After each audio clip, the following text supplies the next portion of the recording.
Hi friends, please subscribe to Amravati Media and press the bell icon for more latest updates. Chandrababu వాదనను ఆధారాలతో ఏకేసిన Loksatta JP. ఏపీలో కూటమి సర్కార్ అధికారంలోకి వచ్చాక సీఎం చంద్రబాబు ఓ కొత్త వాదనను తెరపైకి తెచ్చారు. గతంలో కేంద్ర రాష్ట్ర ప్రభుత్వాలు అమలు చేసిన ఓ కీలక విధానాన్ని కాలానుగుణంగా మార్చుకోవాల్సిందే అంటూ చంద్రబాబు తెచ్చిన ఈ వాదన దేశవ్యాప్తంగా చర్చనీయాంశమైంది. దీనిపై సొంత రాష్ట్రం ఏపీలోనూ జనం చర్చించుకుంటున్నారు. ఇలాంటి తరుణంలో చంద్రబాబు వాదన లోపభూయిష్టంగా ఉందంటూ లోక్సత్తా జయప్రకాష్ నారాయణ్ ఆధారాలతో తేల్చేశారు. భవిష్యత్తులో ఏపీ అభివృద్ధిలో నిలబడాలంటే ఎక్కువ మంది పిల్లలు ఉండాలంటూ సీఎం చంద్రబాబు ఈ మధ్య కొత్త వాదనను తెరపైకి తెచ్చారు. ఈ వాదన తీవ్ర లోపభూయిష్టంగా ఉందని చంద్రబాబు పేరెత్తకుండానే జయప్రకాష్ నారాయణ్ ఆధారాలతో సహా సంచలన ట్వీట్ చేశారు. ఈ వాదన తప్పని నిరూపించేలా ఆయన 7 పాయింట్లను ప్రస్తావించారు. వీటిలో మొదటిది, ప్రపంచంలోనే అత్యధిక శ్రామిక వయస్సు జనాభా మనది. శ్రమశక్తికి కొరత లేదు. వాస్తవానికి మనకు ఉద్యోగాలను సృష్టించడం కంటే ఎక్కువ పనిచేసే వాళ్ళు అందుబాటులో ఉన్నారని జేపీ తెలిపారు.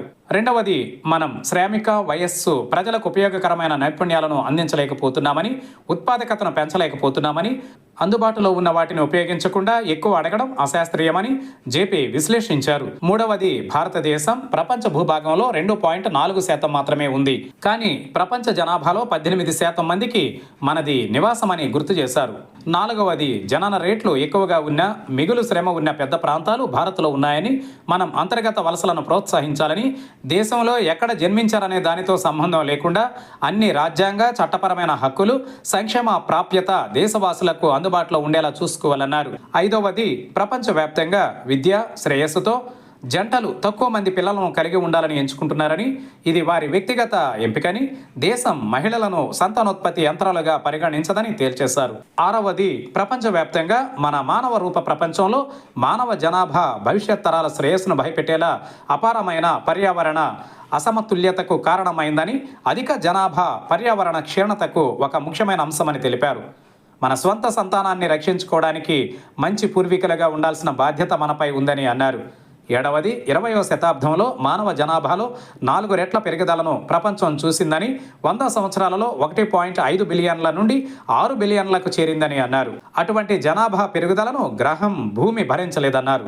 చాలా తక్కువ సంతానోత్పత్తి రేట్లు ప్రపంచ స్థాయిలో జనాభా అసమతుల్యతకు కారణం కావచ్చని, కానీ మనం ఇంకా అక్కడికి చేరుకోలేదని జేపీ తెలిపారు. భారతదేశంలో మనం మన మానవ వనరులను ఉపయోగించుకోవడంలో పెద్ద సవాళ్లను ఎదుర్కొంటున్నామని, ప్రతి వ్యక్తి వారి సామర్థ్యాన్ని నెరవేర్చుకునేలా చూసుకోవాలని జేపీ తెలిపారు. దీంతో నివారించగల అన్ని బాధలు తొలగిపోయి ఉత్పాదకత పెరుగుతుందన్నారు. తద్వారా ప్రతి భారతీయుడు నిజమైన సంపద సృష్టికి దోహదపడతారన్నారు. గాలి మరల వద్ద తిరగకుండా మన అసంపూర్ణ పనులపై మన శక్తినంతా కేంద్రీకరిస్తామని అన్నారు.